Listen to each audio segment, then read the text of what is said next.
there's this idea in Jungian psychology called the circumambulation. And Jung had this idea that you had a potential future self, which would be in potential everything that you could be. And that it manifests itself moment to moment in your present life by making you interested in things. And the things that you're interested in are the things that would guide you along the path that would lead you to maximal development. Now, it sounds like a metaphysical idea or a mystical idea even, but it's not. It's not. It's a really profoundly biological idea. The idea is something like, well, you're set up so that you're automatically interested in those things that would fully expand you as a well-adapted creature. Well, like, there's nothing radical about that idea. What else could possibly be the case? Unless there's something fundamentally flawed about you, that is what the situation would be. It's kind of interesting to think about how that would be manifest moment to moment, but the idea is something like, well, your interest is captured by those things that lead you down the path of development.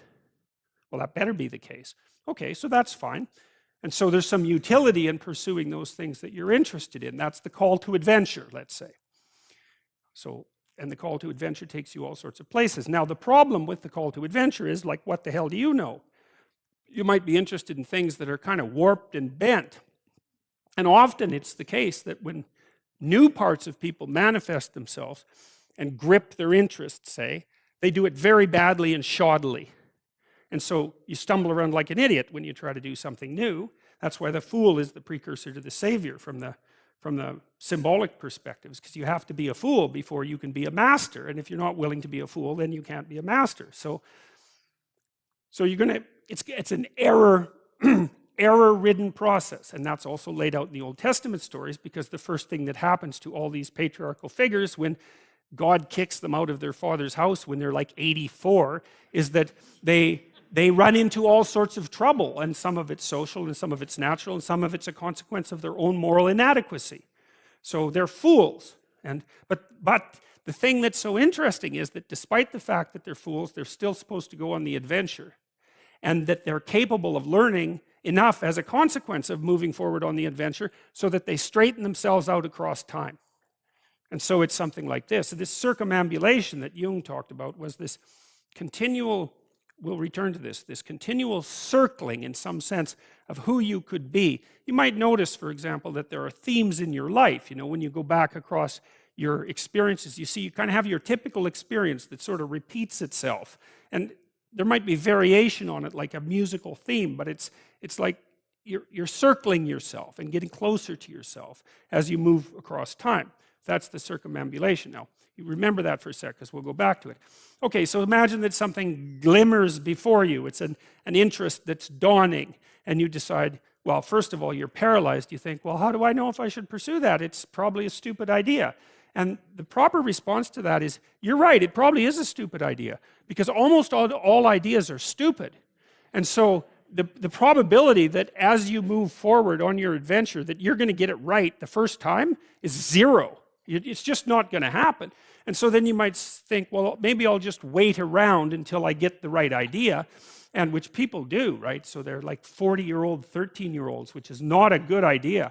And so they wait around until it's waiting for Godot, until they finally got it right. But the problem is you're too stupid to know when you've got it right. So waiting around isn't going to help, because even if the perfect opportunity manifested itself to you in your incomplete form, the probability that you would recognize it as the perfect opportunity is zero. You might even think it's the worst possible idea that you've ever heard of anywhere. Highly likely. Highly likely. So you have, Nietzsche called that a will to stupidity, which I really liked. So, because he thought of stupidity as being, you have to take it into account fundamentally and work with it. And so you can take these tentative steps on your pathway to destiny, and you can assume that you're going to do it badly. And that's really useful, because you don't have to beat yourself up. It's pretty easy to do it badly. But the thing is, it's way better to do it badly than not to do it at all. And that's the continual message that echoes through these historical stories in Genesis. It's like, these are flawed people. They should have got the hell out of their house way before they did. And they go out and they stumble around in tyranny and famine and self-betrayal. And and violence, but it's a hell of a lot better than just rotting away at home. And that's great, so that's good. And so why is that? Well, okay, so you start your path and you think that you're heading, towards your star. And so you go in that direction. And then, because you're here, the world looks a particular way, but then when you move here, the world looks different, and you're different as a consequence of having made that voyage. And so what that means is that now that thing that glimmers in front of you is going to have shifted its location, because you weren't very good at specifying it to begin with, and now that you're a little sharper and more focused than you were, it's going to reveal itself with more accuracy to you. And so then you have to take it's almost like a 180-degree reversal. But it isn't, because, you've gone this far, and that's a long ways to get that far. But that's a lot farther than you would be if you just stayed where you were, waiting. And so it doesn't matter that you overshoot continually, because as you overshoot, even if you don't learn what you should have done, you're going to continually learn what you shouldn't keep doing. And if you learn enough about what you shouldn't keep doing, then that's tantamount at some point to learning at the same time what you should be doing. So it's okay. So it's like this. Now, what's cool about it, though, I think, is that as you progress, the degree of overshooting starts to decline, right? And that we know that there's nothing hypothetical about that. As you learn a new skill, like even to play a song on the piano, for example, you overshoot madly. You're making all sorts of mistakes to begin with, and then the mistakes, they disappear. There's a great TED talk, I think it was, about this guy set up a really advanced computational recording system in his home and recorded every single utterance his young child made while learning to speak. And then he put together the child's attempts to say certain phonemes and put them in a list, and you can hear the child deviating madly to begin with, and then after hundreds and hundreds of repetitions, just zeroing right in on the exact phoneme. So, you might not know this, but when kids babble, because they start babbling when they're quite young, they babble every human phoneme, including all sorts of phonemes that adults can't say. And then they die into their language, so that after they learn, say, English, then there's all sorts of phonemes they can no longer hear or pronounce. But to begin with, it's all there, which is really quite interesting. But so as they learn a particular language, they zero in on the proper way to pronounce that, and their errors minimize. And every time you learn something, that's how it is. And that's really useful to know, too, because it means that it's okay to wander around stupidly before you fix your destination. Now, you see that echoed in Exodus, right? Because what happens is that the Egyptians, or the Hebrews, escape a tyranny, which is kind of whatever you do personally and psychologically when you escape from your previous set of stupidly held and ignorant and stubborn axioms. It's like, away from that tyranny. It's like, great, I freed myself from that. Well, then what? Well, you'd think, well, now I'm on the way. It's, no, you're not. Now you're in the desert, where you wander around stupidly, and worship the wrong things until you finally organize yourself morally again and head in the proper direction. So that's worth knowing, too, because you think, well, I got rid of a lot of things, excess baggage that I didn't need in my life, and now everything's okay. It's like, no, it's not. You've got rid of a whole set of scaffolds that were keeping you in place, even though they were pathological. And now you have nothing, and nothing actually turns out to be better than something pathological, but you're still stuck with the problem of nothing. And that's exactly why Exodus is structured the way that it is. It's that you escape from a tyranny. It's, hooray, we're no longer slaves. Yeah, well, now you're nihilistic and lost. It's not necessarily an improvement. But it is it's also useful to know that, because you can also be deluded into the idea that, imagine that you're trying to become enlightened, which might mean to turn all those parts of you on that could be turned on. You think, well, that's just a linear pathway uphill. It's just from one success to another. No, it's not. It's like, here you are, and you're not doing too badly, and the first step is a complete bloody catastrophe. It's worse. And then maybe you can pull yourself together and you hit a new plateau, and then that crumbles and shakes, and bang, it's worse again. And so, because part of the reason that people don't become enlightened is because it's punctuated by intermittent deserts, essentially, by intermittent catastrophes. And if you don't know that, well, then you're basically screwed, because you go ahead on your movement forward and you collapse and you think, well, that didn't work, I collapsed. It's like, no, that's par for the course. It's not indication that you failed, it's just indication that it's really hard. And that when you learn something, you also unlearn something. And the thing you unlearned is probably useful, and unlearning it actually is painful. You know, let's say if you have to get out of a bad relationship. It's like there isn't any relationship that's 100% bad. And so when you jump out of it, well, maybe you're in better shape, but you're still lonesome and disoriented, and you don't know what your past was, and you don't know what your present is, and you don't know what your future is. That's why people stay with the devil they know instead of, you know, looking for the devil they don't know. So anyways, the fact that you're full of faults doesn't mean you have to stop. And thank God for that. That's a really useful thing. And the fact that you're full of faults doesn't mean that you can't learn. And so you can posit an ideal, and you're going to be wrong about it, but it doesn't matter, because what you're right about is positing the ideal and moving towards it. If the actual ideal isn't conceptualized perfectly, well, first, surprise, surprise, because like, what are you going to do that's perfect? So it doesn't matter that it's imperfect. It just matters that you do it and that you move forward. So that's really positive news as far as I'm concerned, because you can actually do that, right? You can do it badly. Anyone can do that. So that's useful. Okay, so like if you were an efficient person, you would have just done that. But you're not. But who cares? You know, you still end up in the same place. And maybe the trip is even more interesting. Who knows? Probably too interesting. Okay, so now I have played with kids that haven't had any rough and tumble play. And it's really hard to play with them, partly because they're easily frightened.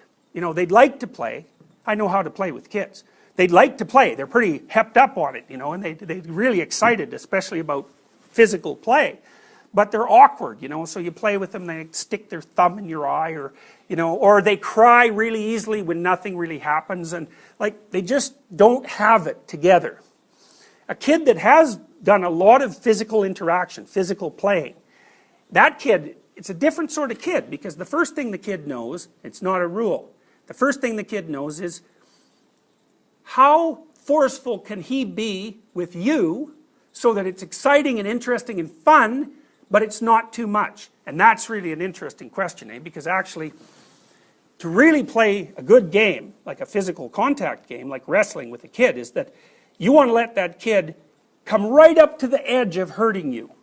And the closer the kid gets to the edge, the more fun it is for both, because the kid will give you a whack and you go, you know, and it's good, you know, and then maybe he'll give you a harder whack to see if he can get away with it. And kids will often, they'll come up to you, whack you, and then run away, and then they'll look, okay? And if you're laughing, then they'll come back and try a harder one, and then, you know, they're doing it incrementally, because it's exploratory behavior, and part of the exploration is, okay, what are bodies like? And the answer to that is, well, what can you get away with doing to them?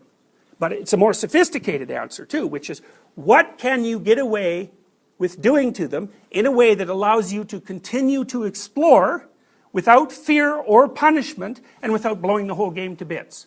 Okay, so how do you figure that out? You do not talk about it, because you can't. You have to act it out. It's like, so the kid's hitting you and wrestling and pulling your hair and doing all these things, and you're modifying its behavior very, very carefully and in minuscule detail, and then you get a kid who can like wrestle like mad, and they're fun to play with. They bounce around like a dog that won't bite you, you know. A good, well-trained dog you can really play with, and you can play with them rough, and it's a blast. The dog has a good time, the person has a good time. It's like, excellent. That's a socialized dog. So the other thing that kids learns, which is quite cool, is what hurts them and what doesn't, and how afraid can they be and still have fun. So, you know, when you're wrestling with a kid, you put them, you know, you put them face down, you put your elbow on them, you bend them around, you throw them in the air and catch them, you know, you grab them by the leg and maybe you pull them over, and, you know, and what you're showing the kid is, here's a bunch of things that your body can do, And it's okay that they're being done. That it isn't going to hurt you. And you're not talking about it, you're showing them. And so the kid gets kind of confident about what he or she can withstand physically. And the difference between pain and not pain, and the difference between fear and not fear, and when something's threatening and when it's not. It's very sophisticated. It's very sophisticated behavior. And that's partly why kids love to play. Now, one of the things that's happened, which is, an indication of a deep sickness in our society, is that I used to work at a daycare center, when I was about your age, because I really like kids. And they like to play with me because I know how to play with them. And so one of the things I would do with the little kids was I would draw them horrible monsters, right? Like big teeth things on. I just sketched them out. They weren't any works of art, but those damn kids, they would line up to get a picture of a monster. Draw me a picture of a monster. Draw me a picture of a monster. It's like, they love those little pictures of monsters. So that was pretty funny. Another thing I would do is play with them. I'd take them out in the yard and grab an arm and a leg and spin them around or bend them over and, twist them around, let them crawl on me. And there was always one kid in the group who couldn't do that, though. He hadn't been paid attention to enough, so I think he was like a Taoist uncarved block. Very vague and ill-defined and clunky. And so, kid like that, you'd sit down, it's so sad. You sit down and you're interacting with the kids, and that kid comes along, sort of lumping along, like this, and they plop on your lap, and they're about as sophisticated as like a 6-month-old, and they're quite annoying, which is a horrible thing because they're so desperate for attention, and it's too late often by the time they're 4. It's like, good luck fixing that, man. It's not going to happen. And those kids are just screwed. Because what happens to them is they're so lumpy and ill-formed and uncomfortable in their body and socially clueless and inattentive and blind and ignored and resentful that no other kids will play with them. And it's no wonder, because the other kids are way the hell up on the play development trend, and so they're bored stiff by them. It's like playing with a 9-month-old, which kids will do, but that's not peer play. And so those kids just drift off. They stay on the outside of the peer group, and they never get into it. They never get into it. So, very, very ugly. And so now in daycare centers, you can't touch the kids. It's like, what the hell? Well, why? Well, because you can't distinguish play from molesting. It's like, who can't distinguish that? And what are you going to do? You're going to deprive the kids of play because of your stupid paranoia. That's the whole process, right?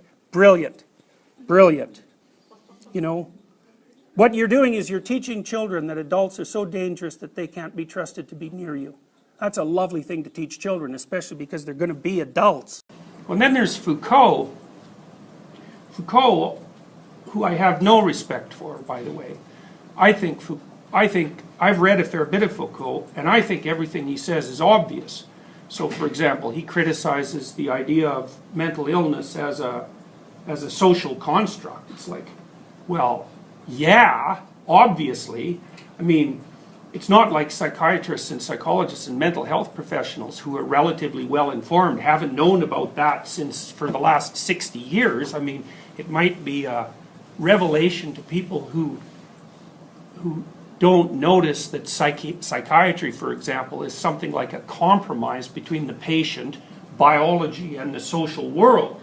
I mean, psychiatric ailments often have a biological tilt, but the way they manifest themselves in society is clearly conditioned in very intense ways by the particular conditions obtaining at the point that the person who has that biological predisposition exists. Even whether or not that's pathological can be tilted one way or another by cultural norms. And then, of course, when you're dealing with issues like insurance payment and treatment and hospitalization, obviously you're pulling in all sorts of systems that are by no means purely scientific. But I don't find it a particularly useful critique. It's obvious as far as I'm concerned. And the other thing that Foucault did, I mean, I think this is the typical, especially the French intellectuals' typical sleight of hand once Marxism became, once you were no longer able to call yourself a committed Marxist because committed Marxism had led to unbelievable brutality, on a scale that had never probably, I think, had never been experienced in the entire history of the planet, at least in terms of its reach and duration. You didn't get to call yourself a Marxist anymore, although there were still people, and you still see them saying, well, that wasn't real Marxism, which I think is a cop-out of staggering proportions. It usually means, well, if I was the person running the country, that wouldn't have happened. That's the logic behind it. They didn't put the principles into practice properly. It's like, yeah, well, lots of people put the damn principles into practice, and the same thing happened everywhere. So at some point, you have to kind of wonder if there's something wrong with the principles. Anyways, what Foucault did was take the Marxist presupposition that everything could be boiled down to economics and economic power, and translated it into the idea that everything just boiled down to power. And that the reason that we have institutions is to include and to exclude, and that the institutions always run for the benefit of those at the top. It's like, well, yeah, that's a little bit true, but it's a scientist would look at that and say, yeah, well, probably, power dynamics in a functioning economic and political system maybe account for 10% of the variance, something like that, maybe 15%. So, for example, if you have say you want to go to an Ivy League school, well, if your parents went to the school, you're more likely to get in, but you're not that much more likely to get in, and you still have to be, roughly speaking, what happens is that if you have a pretty decent, high school GPA, and you do very well on the SATs, and you have some other talents of some sort, because that's also necessary, then they might pick you over someone else who's roughly equally qualified if you have a familial history of attendance at the school. So obviously you get an advantage, but it's not the kind of advantage that accounts for the entirety of how the system is structured. It's an advantage. Well, you can say, well, that's not fair. It's like, yeah, okay. Fair enough. Most systems are certainly not 100% either fair or just. Definitely not. But, instead of comparing them to utopia, you might compare them to another system, which is the only reasonable way to do it. It's like everything looks terrible when you compare it to the best thing you can possibly imagine. But the best thing you can possibly imagine is it's an empty fiction, because it's so devoid of detailed content that you can't use it as a guide to reality. Now, I mean, the idea that things could be better has its roots in some sense in a broad-scale utopian project, and I believe that things could be better, but that doesn't mean that when you're doing an analysis of a complex system, you get to compare it to an ideological utopia and then describe all the reasons that it's bad. It's not appropriate to do that. It's too simplistic. You're not going to do anything to actually address the problems that the system has if you take that approach. And then, of course, like pure utopian thinking is extraordinarily dangerous, because if you think that your way of molding society into some ultimate state of perfection is headed towards some ultimate state of perfection, then you can justify absolutely anything you do right now on the basis of the fact that things are going to improve so radically in the future. And that means any of your behaviors are excused. The end is worth it. Well, if someone says that, you have to kind of wonder what they're actually planning excuse me, what they're actually planning to do. So, okay, well, what's the issue? Well, the issue is that so the same critic with regards to Foucault, he said, it's basically the same thing, that Foucault criticized a variety of profound institutions, sexual institutions, say, like marriage, and then institutions of power like prisons, and institutions of mental health, the whole institutional framework. He criticized them on the basis of power and exclusion, and you can do that, and there's some truth in it. But, Foucault also made the presupposition, the problem with that presupposition is that everything is about something else, is that it's almost impossible to see how it can't be applied to Foucault himself. So you'd have to ask, if you were a student of Foucault, what power aims drove his attempt to analyze everything in terms of power.